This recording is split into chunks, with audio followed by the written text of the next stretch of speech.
Ma sœur a simulé une maladie, donc mes parents ont raté mon mariage, en disant « Annule tout, elle a besoin de toi. » Désobéis, et tu seras seul. J'ai coupé tout contact. 12 ans plus tard, ils m'ont retrouvé et ont fait irruption seulement pour se figer sous le choc quand ils ont vu ce qu'il y avait à l'intérieur. Mon nom est Florence et au début de l'année dernière, lorsque l'hiver commençait tout juste à s'installer et que les rues vespérales de la ville étaient remplies de l'arôme de cannelle et de chocolat chaud, sans m'en rendre compte, j'ai légèrement abusé des plats exquis.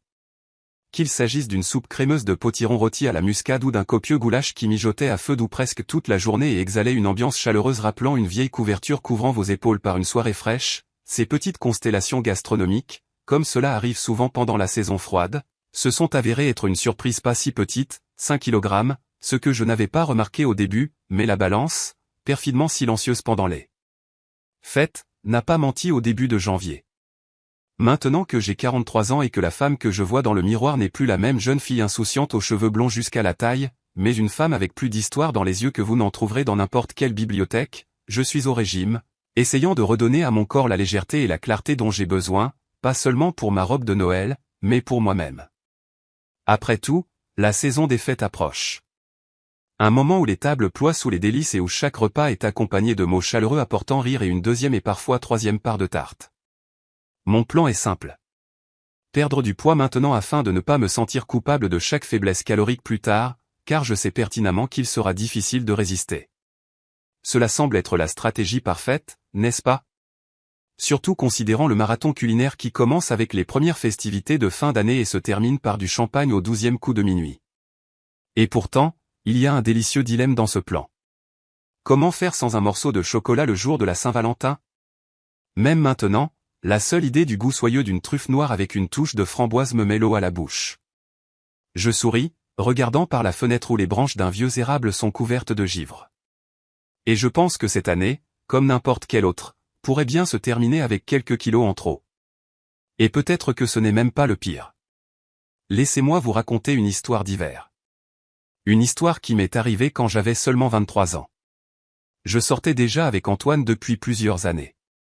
Intelligent, calme, un peu pensif, avec ce regard rare dans lequel je ressentais confiance et paix à la fois. Nous savions que nous allions vers quelque chose de sérieux. Et à un moment donné, les fiançailles sont devenues une question de temps, pas de doute. C'est alors qu'est arrivé le moment qui semblait si important et excitant. Je devais le présenter officiellement à mes parents. Cette soirée n'était pas qu'un simple dîner. C'était comme un prologue au futur mariage, comme un droit d'acceptation. Maman a immédiatement remarqué ses manières, et papa a remarqué la façon dont Antoine me tenait la main. Mes parents étaient ravis. On le sentait même dans leur regard silencieux à table, comme s'ils voyaient en lui quelqu'un à qui ils pouvaient confier leur fille. Tout se déroulait exactement comme j'en rêvais, une conversation calme pendant le dîner, le regard de papa plein d'approbation, et les sourires chaleureux de maman alors qu'elle mettait une autre cuillerée de son ragoût fétiche dans l'assiette d'Antoine. Mais tout a changé lorsque le bruit des clés s'est fait entendre dans le couloir, et que ma sœur Sylvie est apparue sur le seuil. Elle avait 3 ans de plus que moi, toujours élégante, sûre d'elle, avec une légère ironie dans la voix et un regard qui pouvait être perçant et détaché à la fois. Dès le début, j'ai senti quelque chose changer en elle lorsque ses yeux ont croisé ceux d'Antoine pour la première fois. C'était quelque chose d'insaisissable. Son expression a changé, et moi, la connaissant mieux que personne, j'ai immédiatement compris. Elle était inexplicablement, soudainement et, il me semblait, irrémédiablement attirée par lui. Et avant de continuer, écrivez dans les commentaires de quelle ville vous regardez cette vidéo. Bon visionnage. Les sœurs, comme vous le savez, ont un sens particulier l'une pour l'autre. Nous n'avons pas besoin de mots pour comprendre ce qui se passe à l'intérieur. Et il ne m'a pas fallu une minute pour réaliser que Sylvie était tombée amoureuse d'Antoine au premier regard. J'ai alors espéré que ce n'était qu'une émotion passagère, un éclair que le bon sens éteindrait. Mais lorsqu'elle s'est approchée de lui, rougissant profondément et, de manière inattendue pour tout le monde, s'est agrippée à sa main, attirée vers lui si près comme si nous n'étions pas du tout en cercle familial, mais à une réception romantique, je me suis senti mal à l'aise. J'ai remarqué son expression rêveuse, celle que Sylvie a quand elle parle de quelque chose de désiré, généralement inaccessible. Cela semblait inapproprié, gênant et franchement offensant. Après tout, ce n'était pas juste un homme qui pourrait lui plaire. C'était mon fiancé, l'homme avec qui j'avais fait des projets, celui à qui j'avais confié mon amour et mon avenir. Et pourtant, j'ai décidé de ne pas en faire une scène. J'ai mis ça sur le compte d'une étrange impulsion, peut-être la soudaine solitude qui parfois envahit même les plus forts. Je croyais, ou voulais croire, qu'elle ne mettrait pas ses sentiments en action. Mais les choses ont dégénéré rapidement le lendemain. Antoine venait de sortir de la douche, enveloppé dans une serviette, les cheveux encore humides, quand Sylvie a littéralement fait irruption dans ma chambre, les yeux pleins de détermination et de colère. Sans même dire bonjour, elle m'a sauté dessus, exigeant que je rompe les fiançailles immédiatement. Ses mots étaient tranchants, comme des lames aiguisées. Elle accusait Antoine d'être un coureur de jupons, de ne pas être celui qu'il prétendait être, et de ne tout simplement pas voir l'évidence. J'ai essayé de demander sur quoi se basaient ces accusations, mais elle m'a simplement écarté d'un geste, disant qu'elle se fiait à l'intuition féminine. En même temps, pour autant que je sache, Sylvie n'avait jamais été dans une relation sérieuse. Ayant vécu côte à côte avec Antoine pendant plusieurs années, je le savais une personne honnête, fiable, incapable de jouer avec les sentiments. Par conséquent, son intuition me semblait, pour le moins, peu convaincante. J'ai décidé de rester fidèle aux sentiments que je savais être les miens. Je faisais confiance à Antoine et me suis concentré sur notre relation, essayant de ne pas me laisser entraîner dans le drame qui commençait à se dérouler dans l'ombre de mon bonheur. Bien sûr, je n'ai pas pris ces mots trop au sérieux et les ai simplement écartés avec une certaine indifférence, disant « Oui, Sylvie, je ferai attention ». À partir de ce jour-là, Antoine a commencé à venir plus souvent chez nous. Il disait vouloir renforcer les liens avec ma famille, et ça sonnait sincère. Je trouvais ça gentil. Après tout, construire une bonne relation avec les parents de ma famille pas toujours simple, mais aimés, n'était pas la moindre des choses à ses yeux. Je voyais à quel point il s'efforçait, et j'espérais que tout cela nous mènerait vers ce futur harmonieux que j'avais déjà commencé à dessiner dans mes pensées. Les choses étaient devenues gênantes, cependant, à cause des actions de ma sœur. Et il m'avait fallu un certain temps pour réaliser à quel point son affection pour Antoine était profonde, jusqu'à un soir où nous étions seuls et où il a froncé les sourcils et dit à voix basse, « Florence, il faut qu'on parle. C'est à propos de ta sœur. » J'ai senti ma poitrine se serrer, le ton de sa voix n'était pas bon. Et puis il a commencé à me raconter comment, chaque fois que je n'étais pas là, Sylvie se montrait excessivement familière avec lui, comme si le fait qu'il soit mon fiancé, l'homme avec qui je construisais ma vie, ne la dérangeait pas. Elle lui attrapait la main, se serrait contre lui, comme par accident, mais trop souvent pour des accidents, et une fois, en se penchant pour ramasser une boucle d'oreille qu'elle avait soi-disant laissé tomber, elle est tombée si opportunément qu'elle a fini étendue à ses pieds, révélant ses sous-vêtements, comme selon un scénario qu'elle avait prémédité. Antoine, heureusement, trouvait toutes ces manigances plus comiques qu'alléchantes. Et bien qu'il dise cela avec un sourire, je lisais une certaine tension dans ses yeux. « Je suis même gêné de te raconter ça », ajouta-t-il. Mais elle m'a demandé une fois si je pensais que tu étais un peu immature. Je me suis figé. C'était comme si quelqu'un avait aspiré tout l'air de la pièce d'un seul coup. Je connaissais bien ma sœur, et je pouvais facilement l'imaginer dire cela avec une fausse aisance, se cachant derrière un sourire teinté d'une envie piquante. Il s'est avéré qu'elle est même allée plus loin, lui demandant ses coordonnées, soi-disant pour lui envoyer une vidéo amusante qui décrivait parfaitement son sens de l'humour. J'ai écouté son histoire sans l'interrompre, tremblant intérieurement, non pas de jalousie, mais d'incompréhension. Comment une personne qui a grandi dans la même famille sous le même toit pouvait-elle franchir les limites aussi effrontément ? Antoine a admis qu'il ne savait pas quoi faire car il était impossible de la refuser catégoriquement sans provoquer de tempête familiale. « C'est ta sœur » a-t-il dit, me regardant avec une expression coupable. J'ai hoché la tête. Oui, c'était exactement ce qui rendait la situation si déroutante.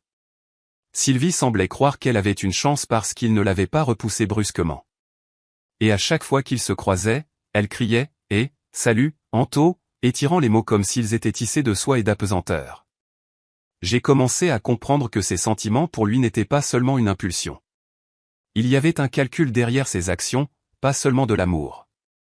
Après tout, Antoine travaillait pour une grande entreprise solide, avait un revenu stable, et inspirait confiance même à ceux qui ne croyaient pas aux hommes. Il semblait qu'elle le voyait comme la proie parfaite, capable de lui assurer un avenir stable. Un jour, je l'ai entendu dire à ma mère, « Il est si fiable, et il a un visage qu'il est tout simplement impossible de ne pas aimer. » Ma mère a hoché la tête en réponse, n'exprimant ni surprise ni condamnation. Et ce silence me semblait le plus terrible car il signifiait le consentement. Aucun de mes parents n'a dit un mot sur son comportement inapproprié, même quand c'est devenu évident.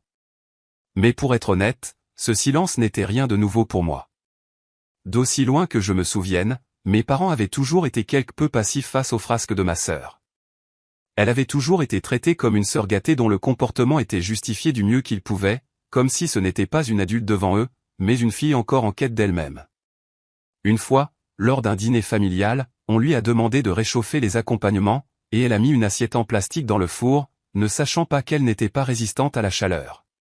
En conséquence, toute la cuisine a été remplie de l'odeur de plastique fondu dans une panique dont elle n'avait même pas honte. Elle ne se distinguait pas non plus par sa diligence dans les études et le sport. Je me souviens comment elle manquait les leçons de natation, invoquant une jambe douloureuse, une maladie subite, ou même des problèmes de peau.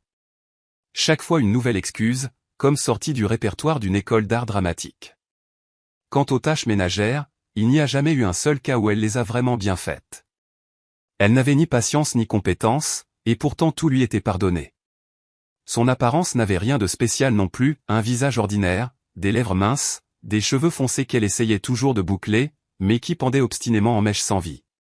Malgré cela, elle parvenait en quelque sorte à être le centre d'attention, comme si le drame la trouvait tout seul. Et maintenant Antoine, il était devenu la nouvelle arène pour sa production théâtrale sans fin.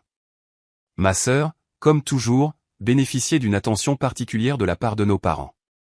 Mon père disait qu'elle était notre fille aînée, ma mère disait que Sylvie était juste plus sensible. C'est plus difficile pour elle. Parfois, il me semblait que je n'existais qu'en tant qu'ombre, un soutien caché dans les coulisses, celle qui aidait la scène à briller, mais qui n'y montait pas elle-même. Je me souviens même de ma mère me murmurant à l'oreille avant une fête de famille, « Fais en sorte qu'elle se sente spéciale aujourd'hui », et j'ai hoché la tête.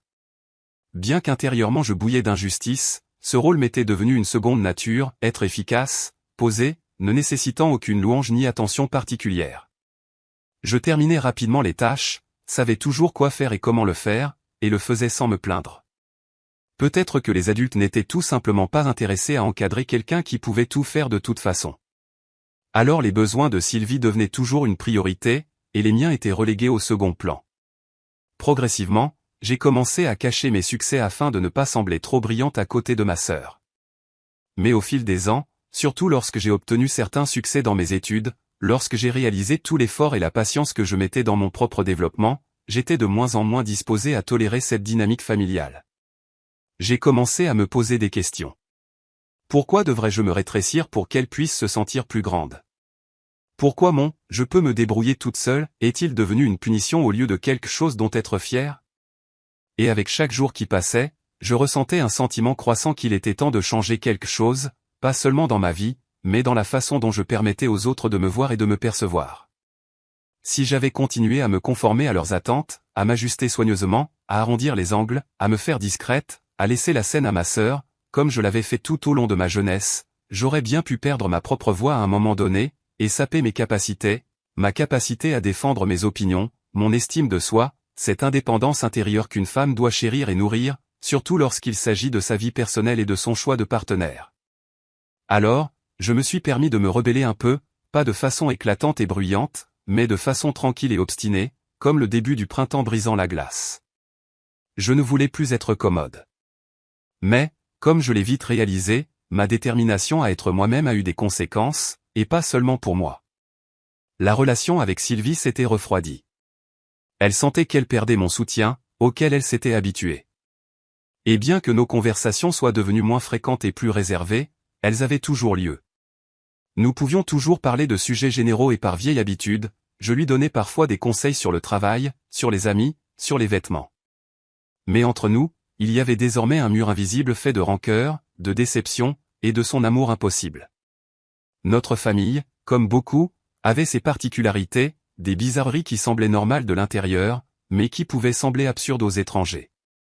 L'une d'entre elles était la manière excessivement protectrice dont Sylvie était traitée par ses parents, comme s'il protégeait son âme fragile du moindre souffle de la réalité.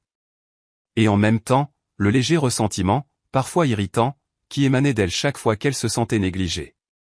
Pourtant, malgré ces dynamiques complexes, je nous considérais toujours comme une famille normale, bien qu'avec des défauts.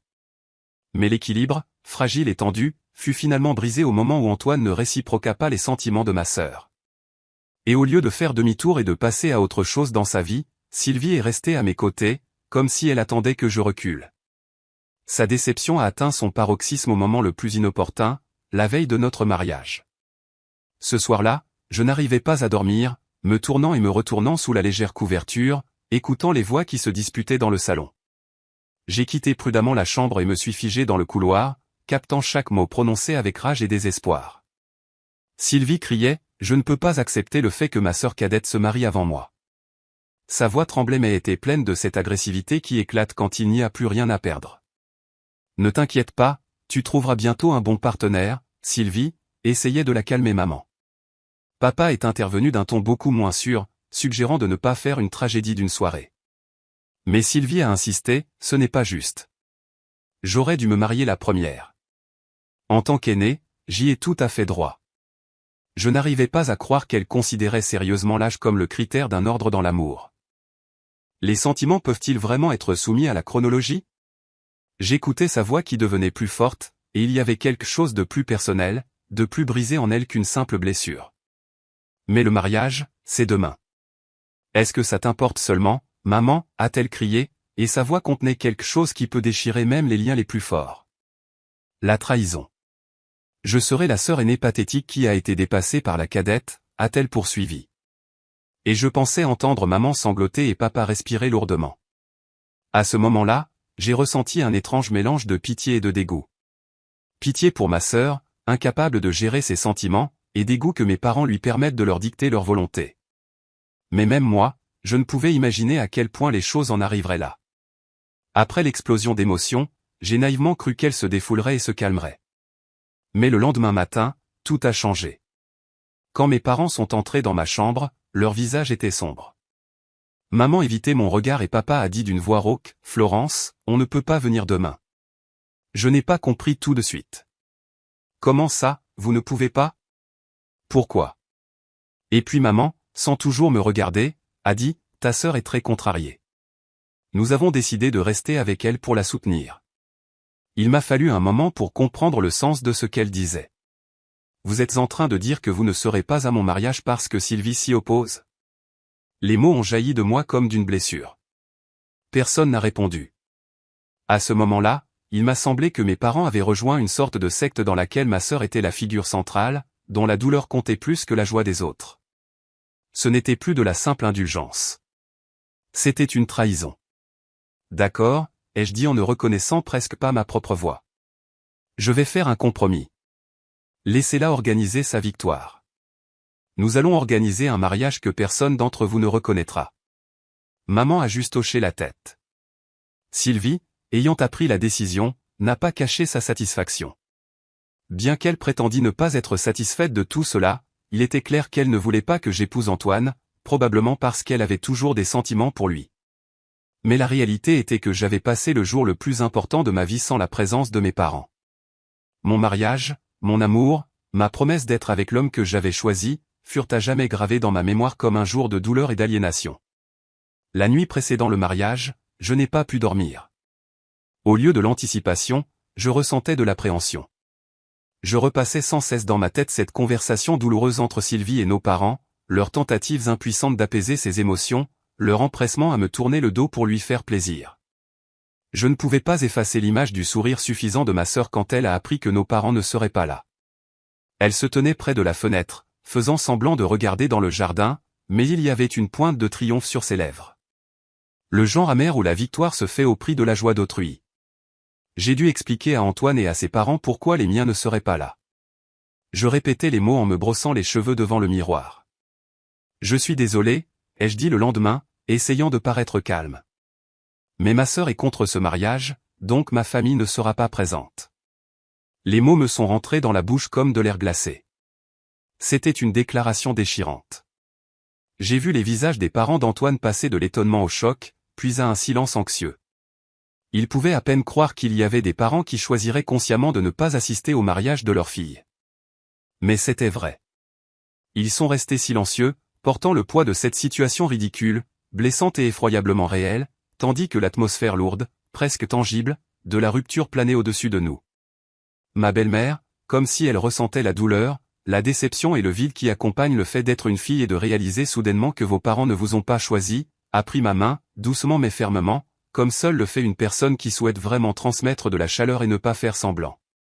Et mon beau-père, toujours calme et un peu réservé, a placé sa large paume chaude sur les nôtres, comme pour connecter dans ce geste le passé et le futur, la famille qui m'était étrangère, et celle qui allait devenir mon nouveau soutien. Rappelle-toi que c'est ta famille, a-t-elle dit avec une chaleur et une sollicitude qui me manquaient de la part de ceux qui partageaient mon sang. Ne fais pas de ce jour un jour triste. Allons, pourquoi ne souris-tu pas, a-t-elle poursuivi, et sa voix, douce, presque maternelle, sonnait comme un réconfort dans le tumulte de mon cœur brisé. Je suis resté là, retenant mes larmes, mais elles ont quand même jailli de mes yeux quand Antoine, sentant que j'étais accablé, s'est approché de moi, a mis un bras autour de mes épaules et m'a doucement caressé la tête avec l'autre, comme s'il voulait éteindre une tempête en moi qui n'avait même pas encore commencé.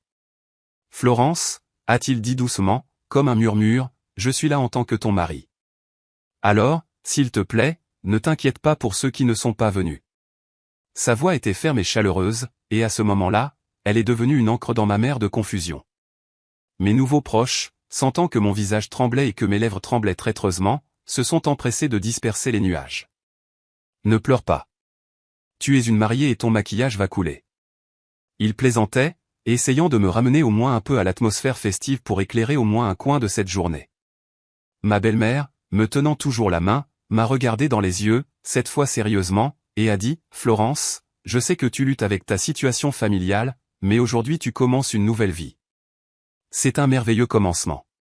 Concentrons-nous sur la création de notre propre famille malgré ce sentiment d'abandon. » Ces mots ne m'ont pas transpercé de douleur, mais plutôt comme un rappel que j'avais le droit de construire le bonheur sans regarder en arrière. Quand elle m'a serré dans ses bras, j'ai senti dans cette étreinte le soin même qui m'avait manqué ces dernières semaines. Et quand Antoine et mon beau-père nous ont rejoints, m'enveloppant comme un bouclier d'amour, j'ai commencé à respirer un peu plus facilement. Je me suis répété silencieusement, c'est un nouveau commencement. Et les mots ont commencé à se déposer quelque part au fond de moi, comme une graine d'où quelque chose de nouveau pourrait peut-être germer.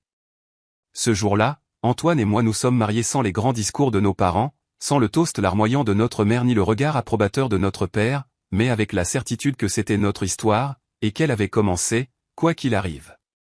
13 ans ont passé. Pendant ce temps, Antoine et moi ne sommes pas seulement devenus une famille, nous sommes devenus le chez-soi l'un de l'autre. Nous sommes bénis avec une fille incroyablement brillante, dotée d'un esprit tenace et d'un caractère qui peut faire face à tout ce qui se présente à elle, et 2 garçons espiègles. Mes sources éternelles de chaos, de rire, de les renverser et de conversations nocturnes sans fin. Parfois, je me retrouve à crier, arrêtez ça tout de suite, et je suis surprise de voir à quel point je suis devenu comme ma mère dans ces rares moments où elle prenait réellement le contrôle de la situation. La carrière d'Antoine était florissante. Nous avons acheté une maison confortable, construit nos vies sur des bases solides, non seulement de stabilité financière, mais de respect, de chaleur, de rire partagé et de soutien dans les moments difficiles. Et puis un jour, alors que la journée était ordinaire, que les enfants faisaient leurs devoirs et que je venais de mettre une casserole au four, on a frappé à la porte. J'ai ouvert la porte et me suis figé. Sur notre seuil se tenait mon père, ma mère, Sylvie. Ce que je n'avais pas vu depuis le jour de mon mariage. 13 ans. 13 ans de silence, d'indifférence, de refus de participer à nos vies. J'avais gardé mes distances avec eux, n'avais pas partagé mon adresse, changé de numéro, m'étais retiré de tout ce qui nous liait formellement. Mais d'une manière ou d'une autre, ils nous avaient trouvés. Et ce qui est particulièrement frappant, c'est qu'ils se sont présentés sans prévenir, comme si de rien n'était. Et bien sûr, ce n'étaient pas des retrouvailles comme dans les films où un orchestre joue sur fond de larmes et d'étreinte. Ce fut un choc glacial. Les premiers mots n'étaient pas chaleureux. « Que voulez-vous » m'a échappé avant que je puisse me retenir. Ma sœur, se tenant la tête haute, a répondu sèchement, « J'ai une faveur à te demander. » J'ai plissé les yeux, n'en croyant pas mes oreilles. Puis mes parents sont intervenus. « Voici ce que tu peux faire pour nous » a dit mon père, me regardant avec cette expression dont je me souvenais de mon enfance, comme si rien de terrible ne se passait. Tout allait bien. J'ai senti tout en moi se tendre car je ne comprenais pas ce qu'il voulait de moi après toutes ces années. Je suis restée silencieuse, partagée entre peur et curiosité, jusqu'à ce que ma mère parle, « Nous voulons que tu donnes Antoine à ta sœur. » Le monde a arrêté de respirer. Même l'air dans la pièce s'est figé. Attendez une minute. Comment ça, il faut que je donne Antoine, ai-je soufflé, sentant quelque chose se briser en moi. Ce n'était pas de la douleur. C'était le choc. Les mots sont restés suspendus dans l'air comme de lourds nuages avant une tempête. Antoine, debout derrière moi, a fait un pas en avant, n'en croyant pas ses oreilles. Mes parents se sont tus, mais ils ont détourné le regard. Seule Sylvie se tenait fièrement, suffisante, comme si elle vivait encore dans ce moment où ses sentiments comptaient, malgré le fait qu'elle avait 40 ans, toujours célibataire, et comme je l'ai appris plus tard, qu'elle avait récemment perdu son emploi lorsque son entreprise a fait faillite. Mon père a finalement parlé, ce n'est pas facile d'être seul.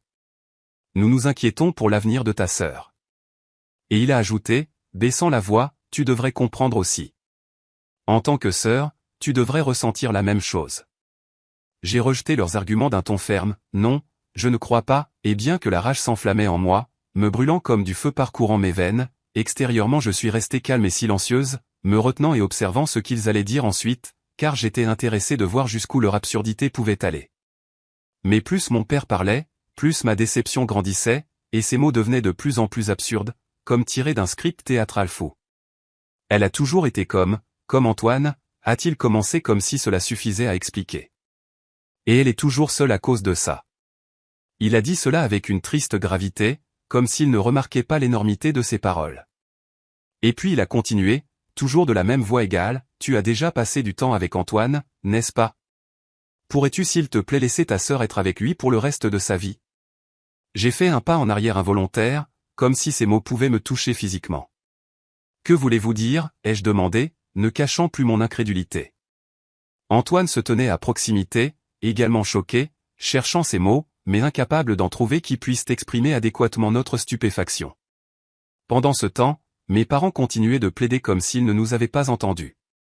Et Sylvie, sans vergogne, nous regardait avec une expression de confiance et d'espoir, comme si tout se passait selon le plan. Considérant comment toute notre vie de famille était construite autour de ses caprices, il n'était pas étonnant qu'elle croyait que cette fois aussi, son souhait serait exaucé. Je suis restée là, stupéfaite, comme si c'était un mauvais rêve que je ne pouvais pas arrêter. Antoine m'a discrètement tiré à paré, se penchant près de mon oreille, a murmuré, c'est peut-être l'occasion de mettre fin à tout ça. Tu te souviens de cette blague que tu as racontée quand tu étais ivre? On dirait qu'elle prend vie. Je me suis souvenu que j'avais dit en riant une fois que si les choses allaient trop loin, on pourrait jouer la comédie mélodramatique juste pour montrer l'absurdité de la situation. Et maintenant, chose étrange, cela semblait être une porte de sortie. Nous nous sommes redressés, avons expiré, et nous sommes tournés vers ma famille. Aimes-tu vraiment Antoine à ce point, ai-je demandé directement à Sylvie avec une sincérité feinte, et bien que ma voix tremblait de tension, j'ai parlé calmement. Elle a été prise au dépourvu par ma question, la bouche légèrement ouverte, comme si elle ne s'attendait pas à ce que je la pose si simplement, sans malice. Oui, a-t-elle murmuré enfin. Je l'ai vraiment aimé tout ce temps. C'est beaucoup de temps pour continuer à aimer quelqu'un qui est marié à quelqu'un d'autre, ai-je dit. Il y avait une telle conviction dans sa voix que pendant un instant je me suis senti mal à l'aise. C'était si douloureux de vous voir ensemble. J'aurais dû être celle avec lui, a-t-elle ajouté, les yeux brillants de tension. J'ai vu les lèvres d'Antoine tressaillir comme s'il s'efforçait de ne pas sourire en coin. Si tu l'aimes à ce point, ai-je dit doucement, comme pensant tout haut. Alors peut-être que je m'effacerai. Mes mots sont restés suspendus dans l'air comme un nuage d'orage, et le choc était écrit sur tous les visages, surtout ceux de mes parents. Tu n'aimes pas Antoine non plus, a interjeté maman, le désespoir dans la voix. Mais alors Antoine, entrant dans le jeu, a soupiré théâtralement et a dit, pour être honnête, j'ai toujours eu des sentiments pour Sylvie. Le visage de ma sœur s'est illuminé. Ses yeux étincelaient de joie. Et elle a murmuré, je le savais. Cet échange surréaliste a plané dans un silence tendu, et seul Antoine et moi savions jusqu'où nous étions prêts à aller pour souligner l'absurdité de ce qui se passait. Nous regardions leurs visages, retenant le rire qui menaçait d'éclater car tout cela ressemblait à une comédie tragique se déroulant dans le salon sur fond de folie familiale. En réalité, bien sûr, nous étions profondément liés. Nous étions le chez-soi l'un de l'autre. Mais parfois, la seule façon de montrer à quel point une situation est absurde est d'y adhérer à l'extrême. Alors que je serrais Antoine dans mes bras comme pour tirer un trait sur cette performance, j'ai senti ses épaules trembler. Et quand je l'ai regardé, ses yeux pétillaient de rire contenu. Amour taquin. J'attendais ce moment, a-t-il murmuré, essayant de paraître sérieux, mais sa voix le trahissait. Il a même essayé de faire semblant de pleurer, baissant la tête et haussant les épaules. Mais il était clair, à voir ses épaules trembler, qu'il était au bord du fou rire. Nous devons juste traverser ce petit spectacle, ai-je murmuré à son oreille. Nous serons toujours ensemble, et personne ne détruira ce que nous avons bâti. Mais avant que nous puissions mettre le point final à cette scène, Sylvie, comme si elle s'était enfin immergée dans l'illusion, a commencé à parler à Antoine comme s'ils avaient été proches pendant des années, comme si elle avait passé toutes ces 13 années avec lui dans un monde parallèle. Cela sonnait si naturel, comme si, dans son imagination, elle vivait une saga romantique où il n'y avait qu'elle et lui, sans obstacle, sans souvenir du passé, sans épouse réelle. Sylvie, je suis heureux, a dit Antoine en souriant. S'il te plaît, sois mon soutien à partir de maintenant. Oui, bien sûr, a-t-elle répondu avec empressement. Et comme si elle avait complètement adhéré à cette absurdité, elle a ajouté, alors, je vais quitter mon travail. Nous nous sommes figés. C'était un rebondissement auquel personne ne s'attendait. Vraiment, a demandé Antoine, surpris, et son regard a fusé vers moi un instant. Puis il a continué sur ce ton séduisant, légèrement taquin, qui savait rendre Sylvie folle, je quitte aussi. Je veux être avec toi, Sylvie, tout le temps. Alors, je quitte mon travail pour pouvoir toujours être là. Je ne sortirai plus. Je te suivrai même dans la salle de bain et te regarderai faire le ménage. Cette phrase a sonné avec une sincérité si joyeuse que même moi, connaissant tout le plan, j'ai failli éclater de rire. Le visage de ma sœur a perdu ses couleurs. Ses yeux se sont écarquillés et son expression a lentement changé, passant de l'excitation à la confusion complète et à la panique. Nos parents ne pouvaient pas non plus cacher leur inquiétude. J'ai remarqué ma mère se mordre la lèvre et mon père triturer nerveusement le bouton sur la manche de sa veste, comme s'ils ne savaient pas quoi faire de ses mains, comme s'ils étaient eux-mêmes responsables de ce qui se passait. Mais alors Sylvie, toujours au centre de l'attention, a soudain marmonné, bégayant avec une cassure dans la voix qui ne sonnait plus comme un caprice, mais comme une faiblesse, mais je ne travaille pas non plus, et ça m'inquiète.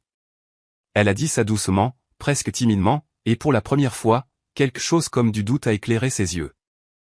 Antoine, continuant la performance avec un visage imperturbable et une gaieté innocente, tel un acteur qui aurait oublié que devant lui n'était pas une scène mais un vrai drame, a ajouté, « Ce qui t'inquiète ? Si nous sommes ensemble, nous n'avons rien à craindre.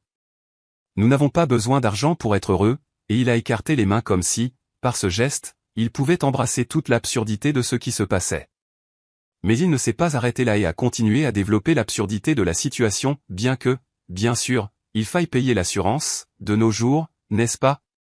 Ce n'est plus comme au bon vieux temps. On ne peut pas juste s'aimer s'il n'y a pas d'argent. J'ai décidé qu'il était temps de jouer le jeu et j'ai pris la parole, Antoine, si jamais nous divorçons, en tant qu'ex-épouse, je prendrai une part généreuse des biens, alors tu ferais mieux de payer. Et j'ai réprimé un sourire, voyant leur visage s'affaisser. Ne t'inquiète pas. Ta sœur et tes parents, j'en suis sûr, seront heureux d'aider avec les paiements, a-t-il ajouté joyeusement, appréciant clairement la situation. En entendant cela, nos parents sont devenus pâles. Ils se sont regardés avec incrédulité, comme s'ils venaient de réaliser la profondeur du gouffre dans lequel ils s'étaient volontairement penchés. Sylvie, a commencé mon père, ravalant ces mots. C'est difficile à dire, mais c'est assez mal. Voler le mari de ta sœur. Il a dit cela hésitamment comme s'il avait peur de détruire la fragile illusion. Exactement, Sylvie, ai-je dit avec une froide assurance. C'est vraiment le cas. J'ai regardé l'attentivement, attendant de voir une sorte de réaction, et j'ai vu comment son visage devenait vide, sans l'excitation précédente, comme si toute la passion antérieure s'en était écoulée. Comme si soudain les parents commençaient à voir la lumière. « De quoi parlez-vous » a crié Sylvie. « Mais vous avez promis de me donner Antoine. » Sa voix tremblait. Elle approchait de l'hystérie, comme une personne qui venait d'être trahie. Sylvie, a commencé maman, mais sa fille l'a interrompu, je ne veux pas entendre ça. Et puis, comme si quelqu'un avait cassé les derniers fils de la décence, ma sœur s'est jetée sur ma mère et lui a attrapé les cheveux avec force, la tirant vers le bas jusqu'à ce que mon père, stupéfait, accourt et essaie de la séparer, perdant l'équilibre au passage. Toute la scène a éclaté dans le chaos, rempli de cris, de sanglots et des vestiges en désintégration de ce qui avait été une famille. Antoine, regardant tout cela, a calmement avancé, dominant le brouhaha, attirant l'attention sur lui. Pour être honnête, tu n'es pas mon type, Sylvie.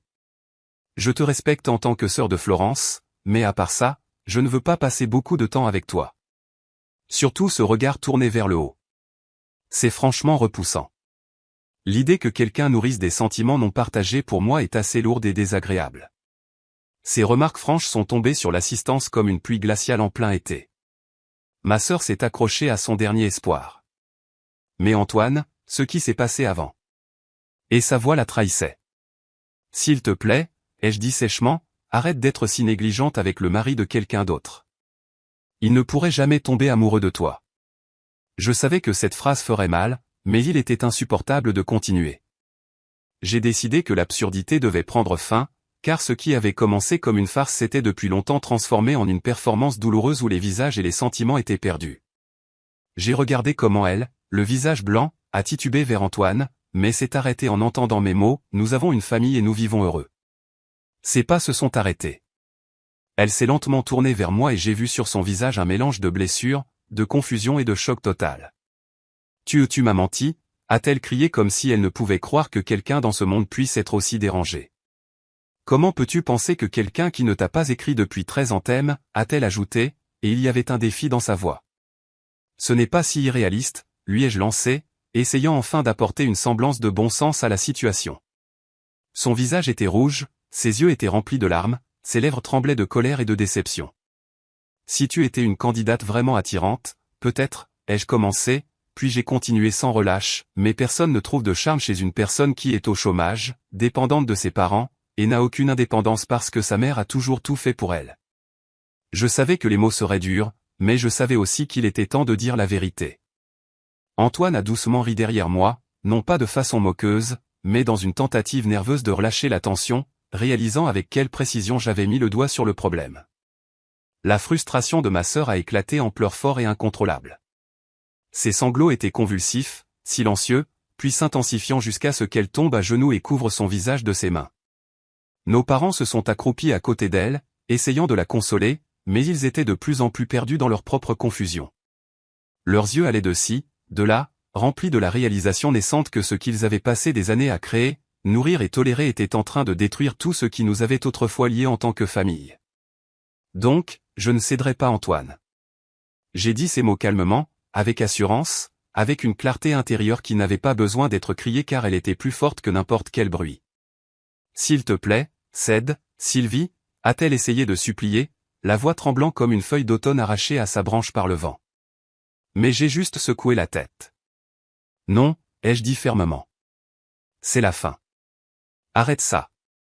Les pleurs de ma sœur sont devenus plus forts, aigus, saccadés, se transformant en sanglots, d'une force enfantine, et complètement inconvenant pour une femme adulte qui aurait dû apprendre à se maîtriser et à accepter les conséquences de ses actions. Prends ça comme une leçon, Sylvie, ai-je continué, ne cachant pas la lassitude dans ma voix. Et s'il te plaît, n'interfère plus dans nos vies. Peu importe le nombre de problèmes que tu auras à l'avenir, n'attends aucune aide de notre part. Les mots sonnaient presque cruels, mais c'est en eux que je ressentais la finalité, une frontière que personne d'autre ne franchirait. J'ai lentement fermé la porte d'entrée comme pour baisser le rideau après une longue et étrange pièce où tous les acteurs avaient oublié leurs répliques et le public avait perdu sa sympathie, quand mes enfants, entendant le tumulte, ont couru dans le couloir et ont demandé à l'unisson, les yeux écarquillés, « Maman, qu'est-ce qui s'est passé ?» J'ai souri d'un air ébahi, essayant de donner un ton joyeux à ma voix, j'ai répondu, « On dirait que c'est la saison d'Halloween et qu'un fantôme est arrivé un peu en avance. » Mon aîné, un garçon sérieux au-delà de ses années, a suggéré, entraînons le fantôme. Et bien que j'ai ri et écarté l'idée, une pensée a traversé mon esprit. Peut-être que c'était vraiment un fantôme. Car l'écho des cris de ma sœur venant de l'extérieur ne sonnait pas comme la voix d'une personne vivante, mais comme le gémissement d'un esprit torturé pris entre désir et réalité. 4 autres années ont passé. Ma sœur est restée célibataire. Elle a bien trouvé un emploi, bien sûr, temporairement lors d'un événement municipal, mais son comportement inapproprié frôlant l'absurde a finalement conduit à son licenciement. Dans une tentative de prouver à tout le monde qu'elle était demandée, elle a épousé à la hâte l'un de ses collègues. Et comme on pouvait s'y attendre, l'union fut un échec, se terminant rapidement et avec des conséquences. Après une série de scandales et de plaintes, elle a même été exclue des événements de rencontres locaux, ce qui est, c'est le moins qu'on puisse dire, une rareté dans notre ville. Il semblait qu'elle pourrait rester célibataire à vie car la version de l'amour à laquelle elle croyait exigeante, égoïste, unilatérale ne fonctionnait tout simplement pas. Mes parents, travaillant toujours à temps partiel, non plus par désir, mais plutôt par nécessité, économisent sans relâche pour elle, craignant de s'avouer qu'ils ne peuvent pas compter sur elle pour leur avenir et leurs vieux jours. Je pense parfois que peut-être ils commencent à comprendre à quoi mène l'indulgence excessive. Après tout leur dur labeur, qu'ils ont consacré non seulement à leur maison, mais aussi aux soins irréfléchis de leur fille adulte, ils sont finalement confrontés aux conséquences de leurs propres erreurs. En vérité, je suis chanceuse. Je ne m'inquiète pas des frais de scolarité ou des factures médicales pour mes enfants. Parce que tout se passe bien pour eux. Grâce à leur génie, à leur curiosité naturelle, et à l'emploi stable de mon mari, nous vivons une vie paisible. Parfois, surtout pendant les fêtes, quand la nourriture devient le centre d'intérêt, je me demande si je ne devrais pas trouver un travail à l'extérieur, ne serait-ce que pour brûler les calories supplémentaires que je prends inévitablement en savourant les biscuits de Noël et les dîners de famille. Ma fille, qui est naturellement mince, a commencé à parler de régime à l'adolescence. Elle sonnait timide, presque anxieuse, et je la serrais dans mes bras et lui disais, « Attends, pense Y quand tu seras plus âgé, en ce moment, ton corps est occupé à grandir, pas à se limiter. » Elle écoutait et hochait la tête, et je voyais la confiance se bâtir dans ses yeux. Mes deux fils, qui dansent comme s'il y avait de la musique dans leur tête, ont récemment fait sensation lors d'un festival local, remportant plusieurs prix. Ils sont pleins de confiance et rêvent de rejoindre un jour une célèbre troupe de danse ou un groupe pop français à succès. Et même si je sais à quel point ce rêve est éloigné de la réalité, je me surprends à espérer que ce groupe durera un peu plus longtemps, que mes garçons grandiront, croiront en eux-mêmes, et essaieront, au moins essaieront. Nous sommes bénis d'avoir nos proches à nos côtés, pas seulement par le sang, mais par l'esprit. Les visites régulières de ma belle famille, qui était devenue ma famille, me donnent la joie qui m'avait tant manqué autrefois. Nous savourons de délicieux dîners, bruyants et chaleureux, où tout le monde parle à la fois, riant, se passant les plats et partageant des histoires. Nous prévoyons un voyage au spa pour les vacances de printemps. Et comme une jeune fille, je compte les jours, anticipant du temps de qualité, profond, avec ceux que j'aime. Malgré toutes les difficultés auxquelles j'ai dû faire face avant le mariage, ma vie est maintenant pleine de bonheur. Réel, chaleureux, pas illusoire. Je sens chaque jour comment les liens familiaux se renforcent, comment nous grandissons ensemble, rions, nous soutenons les uns les autres. Je chéris ce bonheur qui remplit mes jours et j'attends avec impatience de nombreuses autres années de santé et d'unité, espérant partager d'innombrables moments précieux avec ceux qui sont devenus tout pour moi.